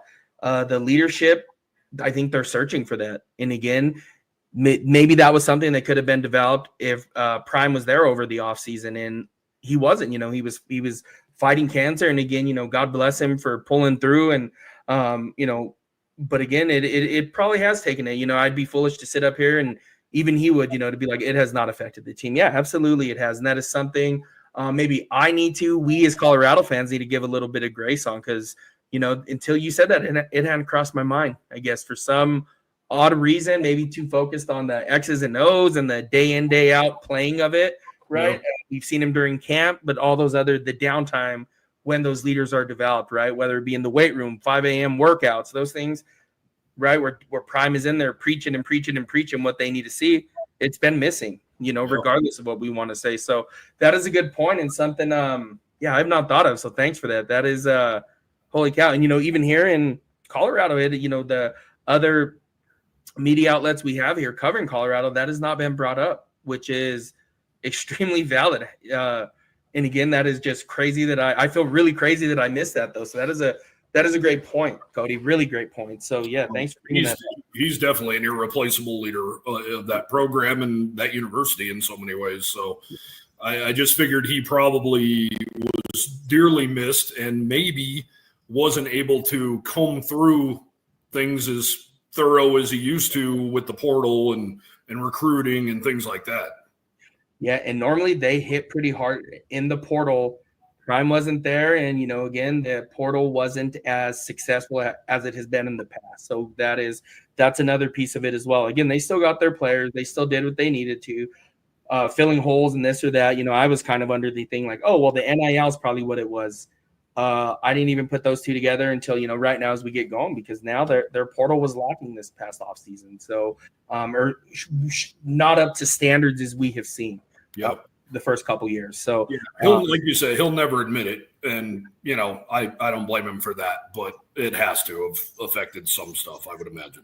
Yeah, absolutely. Absolutely. And that is, I'm, that got, me going a little bit thinking, the wheels turning. So, maybe we didn't account for that. And again, we didn't, I should say. I didn't. So, great point, Cody. So, but now let's dive into this. I looked up the odds, right? I'm sure you have too. I think it opened as 13.5 point favorites for Colorado. It has not moved. I checked right before we went on. What is your prediction? Where do you see this going?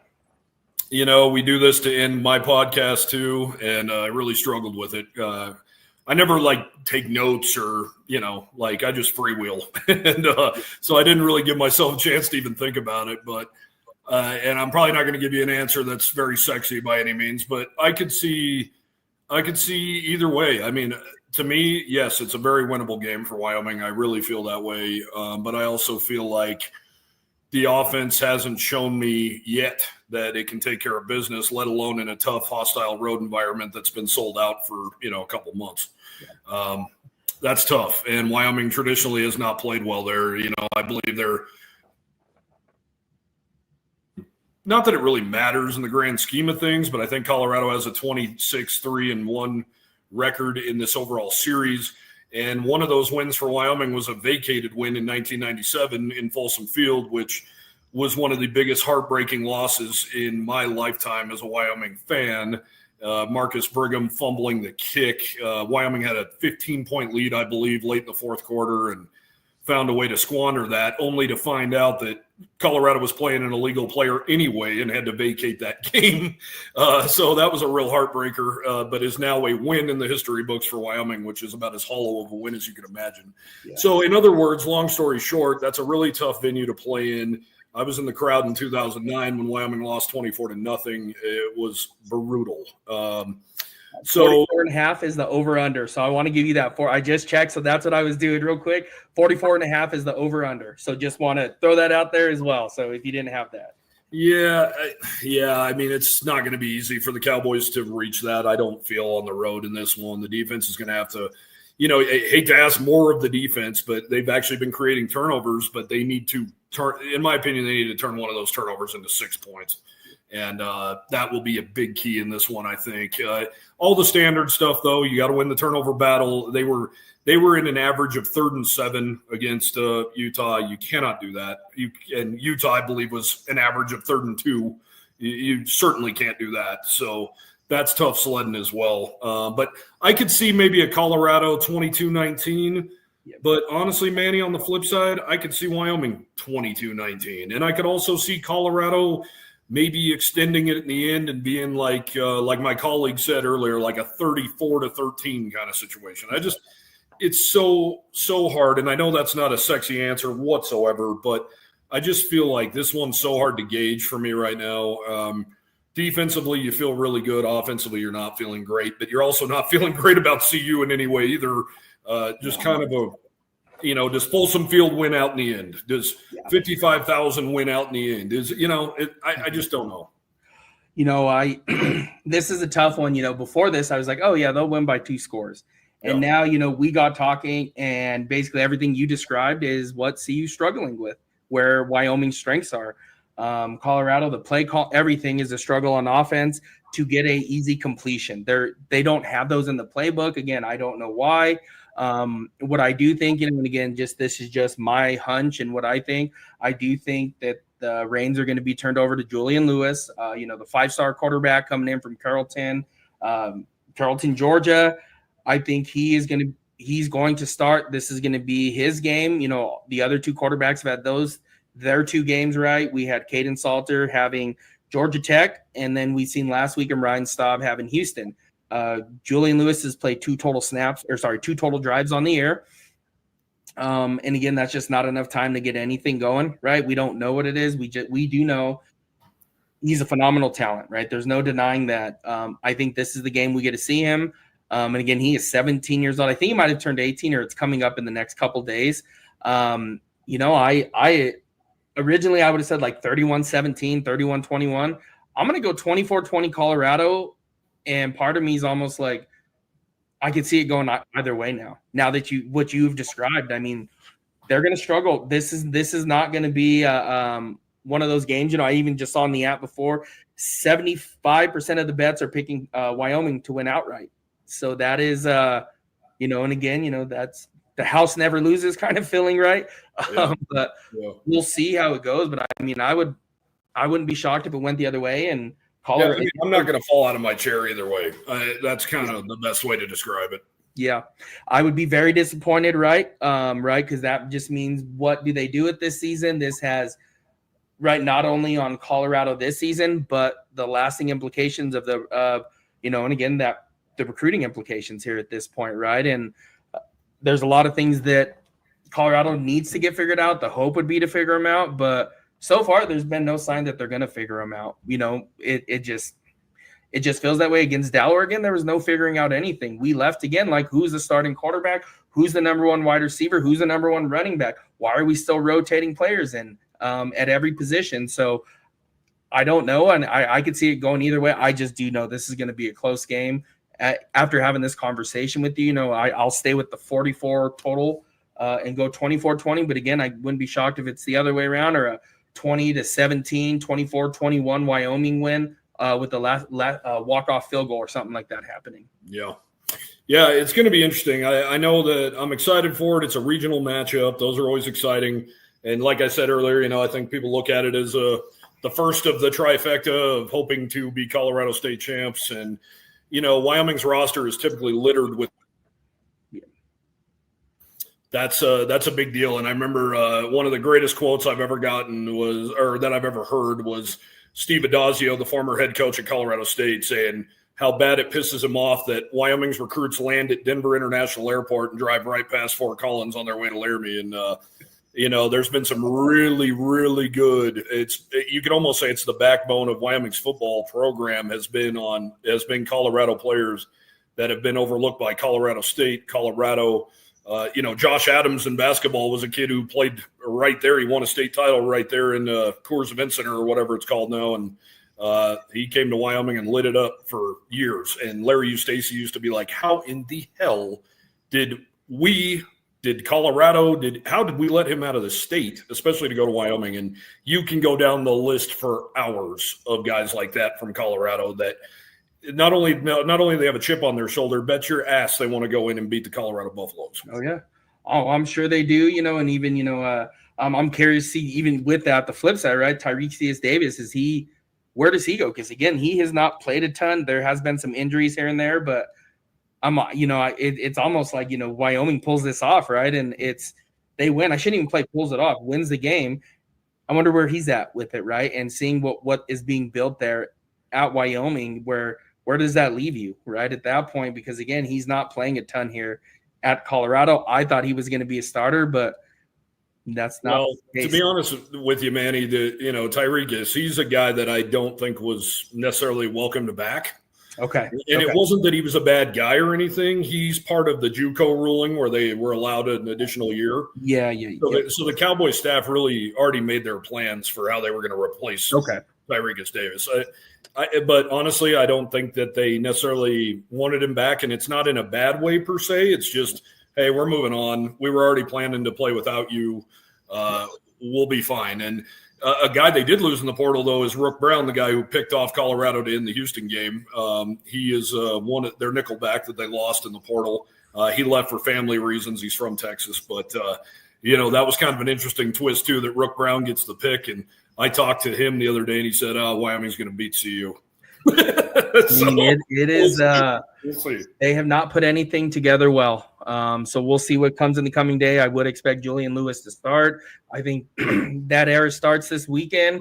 And again, whatever they decide this weekend, I think whether it be Julian Lewis, Caden Salter, it's going to be one of those two. They just need to roll with it the rest of the way, for better or for worse at this point, because you're never going to develop any continuity, any chemistry, anything moving forward if this is, again, you're playing musical chairs with the quarterback position. These guys got to know who their leader is. I feel like that is so important. And for Caden Anderson's struggle so far, he hasn't lost the locker room, hasn't lost his teammates. They absolutely love this guy, and you can see why they absolutely love him. He's a dog, no doubt about it, and they know he's the guy. So the fans can bitch all they want. Yep. They're going to give Caden Anderson every opportunity to right this thing. And it's not like it's been a complete disaster. Last year was really tough with Evan Svoboda. But like I said, it says everything you need to know about this program, that he stuck around and he's now a tight end. And he feels like he can get to the league as a tight end. And, he's still learning on the fly. But it is so important that your quarterback is your leader and is your, if he's your best player too, you're really in good shape. And I think Colorado's kind of dealing with that, and it's not weird or abnormal. Most people can't lose a guy like Shadur Sanders and be just fine or better, especially Travis Hunter. And you made a great point. He plays two positions.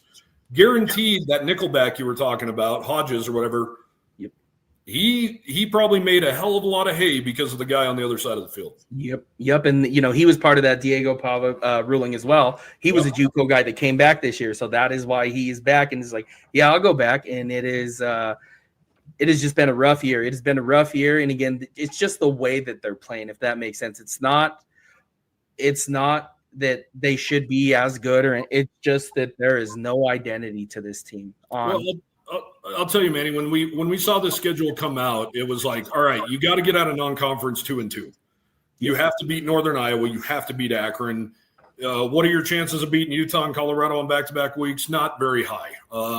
You feel better about Colorado for sure, but like you just mentioned, and I mentioned it on my own show, it needs to look right. If you're going to lose to Utah and you're going to lose to Colorado, it needs to look right. And against Utah, it looked right defensively. They gave up a lot of yards, but they were bending and not breaking. But it didn't look right from an offensive standpoint. And that is definitely going to be the focus this week in practice. and it needs to look a hell of a lot different in Colorado because it is a winnable game. And maybe last year you look at that and it's not a winnable game if they're in Boulder last year. Yeah, nope. And that, in Colorado, and again, there wouldn't even be any real worries, right? Like last year going into this game. Now it's like, man, even after talking, because at first, now talking to you and looking at some things, I'm like, oh man, here we go. This doesn't feel good going into it. I can tell you that. But yeah, so I appreciate you sharing that, because I am in now the wheels are turning now at this point. So got me a little bit worried at this point. Cody, are you making the trip down to Boulder for the game? Yeah, absolutely. Yeah. I've never covered a game in Boulder. I'm excited to see it from a different angle, and excited to get down there. Like I said, I grew up 85 miles up the road, but I've never really had any reason to go there aside from Wyoming games. So excited to see. I guess we're going to go eat lunch on Pearl Street or whatever the street is in Boulder, and kind of go from there. So excited to see it. I know it's a beautiful campus, and it's a cool stadium for certain. So excited to see it. It's an exciting thing. There's going to be a ton of Wyoming fans down there, ton of Wyoming fans on the Front Range. So expect that section to be cram-packed, and the Wyoming people will be there, just like they are in Fort Collins, just like they are in Colorado Springs. So it'll be fun. Yeah, excited. And if you need any recommendations, let me know. You have my number. Text me or whatever it is, anything that I can help. No vegan restaurants, no pot. I can't drink, so I don't like that terrible beer anyway. Okay. Maybe if there's a barbecue place, let me know. Okay, I got you. Yeah. We'll touch base. All right. So again, Cody, thanks for joining us.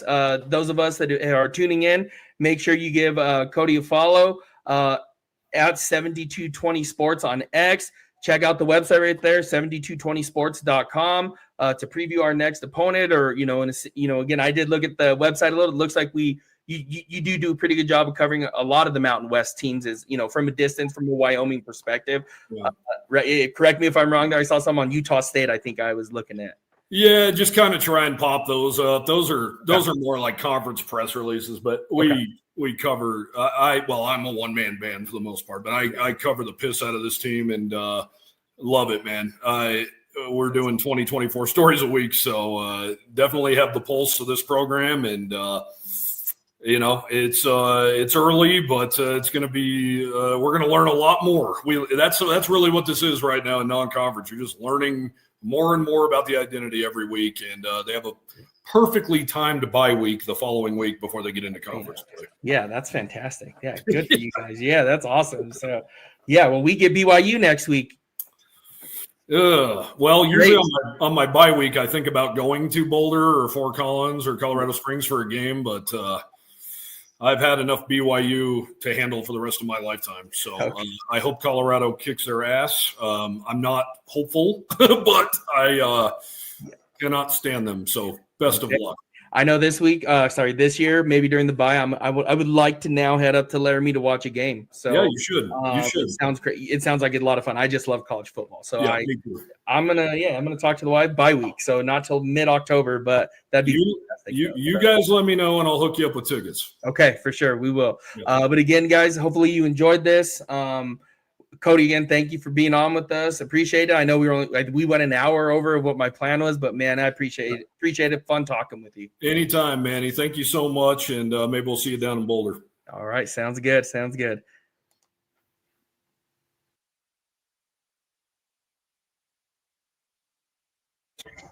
All right, that was my conversation with Cody Tucker. Again, it was recorded yesterday. But it was just what a really knowledgeable about the program there up in Laramie. But just a game that I was walking into thinking that the Buffs would win by 2 scores. And it is just a really eye-opening to what Wyoming, the University of Wyoming is building up there with Coach Savell. He seems like a fantastic coach. Just a phenomenal. It seems like just they're building a program up there, and it is a lot of fun. It's good for them, a lot of fun. But with that being said, the Buffs have a lot of figuring out to do. This was recording yesterday. If you didn't tune in earlier or haven't seen the reports, Caden Salter is going to be starting. Coach Bartolone said today that he would where was it that I had it down? Well, what he said was that basically is we have to solidify the quarterback position and we have to play to their skill set. And again, what we have known and what we have seen so far is Colorado has not, they've not done that so far, right? So have not solidified the QB position. We don't know who's starting. Every week it's a question. And then now we haven't seen them play up to the skill set. Again, they got Caden Salter here for a reason, and you have to know his skill set going into the season. It should have been, but Caden Salter is a hell of a talent, a great young man. I am rooting for him. I hope they can get this season turned around, and that athleticism and what he showed at Liberty shows up on Saturday and every Saturday moving forward, or Friday, whenever it is they play. Right, even this weekend, we're probably going to go into Sunday with the late kickoff at 8:15 local time. But yeah, this is man. I'm excited for the game this weekend, but nervous. Maybe feeling a little bit better since the conversation, the press conference today with Coach Bartolone. But at the same time, I'm still uneasy with it, I guess, the way that Colorado's played. And G, thank you. I really appreciate it. Appreciate you stepping in and watching the show. All of you guys who tuned in to watch it, just much appreciated, because this is really enjoy doing it every week on Wednesdays of a game week. I will try. What we try to do is get somebody on that covers the opposing team. So next week we look forward to having BYU on as well. And yep, that should be ready to go next Wednesday. So every Wednesday at this point, it will be, lately we've been kicking off at 7:30. We'll be moving to 6 o'clock back to normal time next week. But it's just, one of the best parts of the job so far is being able to, talk Buffs, but being able to meet all these different people from around the country, and Laramie is only, where are we at? Laramie is 2 hours from here, 2 hours and 15 minutes. Cheyenne, an hour, a little bit over that from the Denver metro area.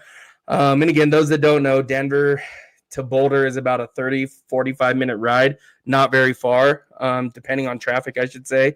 But yeah, it is every week we are trying. Great communication team that we have here that reaches out to try to get our guests on as well. So shout out to them as well. It's crazy. Salter arrived in January going into his 5th year, and they don't have him ready. It is beyond me, and one thing I just keep hitting the table for is you got him out of Liberty knowing what he does, how he plays, what he's good at, but now we're deciding to switch the offense going into week 4. And again, you benched him, right? They benched him last week. It was that simple. And I wonder what that conversation looked like. So yeah, I'm struggling with that a little bit, I guess. So hopefully there was some good conversation that was had there. Again, Caden is mature young man, great young man. I'm sure it was no problem there, but I hope they designed the offense for him to succeed. No more, he's not Shador. Let's not make him be Shador. Let's let him be Caden. And again, not even fair to hold him to that standard of Shador, right? That is, best quarterback in program history. There's like I said, Cordell Stewart, your Joel Klatz, and Shador Sanders. Pick one, right? And, best pure passer in the program history is our guy Shador. So it is hard to do that. So, 3 for 3. Awesome interview, Manny. Thank you. Appreciate it. Yeah, appreciate it. They feels like, you get somebody like-minded that just loves football, and we start talking, and an hour and a half passes where I was like, oh, man, it is, I think we started at like 3:30, almost 4. And I didn't even know. I was like, walked upstairs and it was time for dinner. And I was like, holy cow, that went on for quite some time. So, O2R, you should definitely go to a game there. Yeah, I'm going to shoot for that bye week. I would love to go up to the University of Wyoming, go watch a game there. My hope is that it's not too cold there in mid-October. I am, not a big fan of the cold weather. So hopefully we can make it up there. That's our plan. And again, Cody's just fantastic. So, yeah, we'll definitely hit him up for some tickets to head up to Wyoming. And if not, no worries. But I do want to head up there. So we'll see what that looks like. Not far at all. So especially, I would say on a Saturday morning or whenever it may be, that they play, it's not very far. I know Cheyenne, again, it's like an hour from here, hour and 15 minutes. So not very far. Than Laramie's not too far past that. So, and again, I've never been to Laramie, so that'd be a first for me and be exciting to go. So, but now let's, for Friday show, we're going to go over keys to the game. And I'm going to have one last score prediction. I kind of want to see how the rest of this week goes. And then I want to cover some more recruiting. So I know tonight, I briefly touched on a couple things, a couple of recruits. There's some more news coming out of the recruiting world. So we'll dive into that more on Friday's show, as well as news and notes. And then I want to do some keys to the games. And let's see how the week goes. But I feel good about that press conference today. So I think, going into Friday's show, probably change my prediction a little bit. But that's just, that's where we're at right now. I'm really excited for the game. And hopefully the Buffs can get it together this week. And we'll still be there like every weekend, loud as can be, rocking the stadium there for pre-gaming, I guess I should say, right? And then we'll talk about what the post-game looks like, because, again, we are probably not going to get – we get home from Boulder with those 8:15 games about 1 or 2 in the morning. So it's a late night. So we might have to do the post-game on Sunday, which – is going to be tough Sunday morning, because it might be a little bit tough because some things going on at 11. So some NFL games that I can't miss. So we'll talk about what that looks like, come up with the plan, and go from there. But again, I do appreciate you guys. Make sure we follow me on X at Manny_303, Instagram at at Manny_303. Always, the Buff line's always open, 970-557. Oh man, I forgot the number again. What are we at? 970-557-9750. I got it right here. I'm going to remember it. I thought I had it down. So 970-614-5771. It'll scroll there at the bottom. But make sure you guys, any questions, anything you want to bring to the show, please let me know, whether it be on comments, live shows, anything like that. Just more than happy to bring your guys' perspective on the show. Again, this is my perspective. I appreciate hearing different perspectives as well. So, but again, make sure that you all reach out. We are going to need a therapy session if the game is close. I think it is going to be close, Gennaro. So, oh man, we're going to have to figure something out. I'll just say this, forgive me now if I go for a post-game show if the Buffs lose the game. It would probably be in everyone's best interest. My wife, if she's watching now, probably shouldn't be doing a post-game show right after that at 1 a.m. But yeah, we might be. Yeah, if I'm upset, I'll probably jump on and gonna maybe have one of those life coach microphones in my ear with my wife on there. Like, yeah, don't say that. Nope, stop what you're doing. Right, like, don't do that. Don't say that. Right. So if that's the case, we'll just have her. We'll have her be my life coach for that. So. Yep. Yeah, we'll see how I wake up feeling tomorrow. So but again, I do appreciate you guys. So without you, there is no show. I know we're growing, slowly but surely. The show's growing, and again, could not do this without each and every single one of you, and we'll get to where we need to be. But as always, like Heisman Trophy winner Travis Hunter says, right? Sko Buffs, baby. All right, guys, have a good evening. Have a great Thursday. We'll catch you all Friday.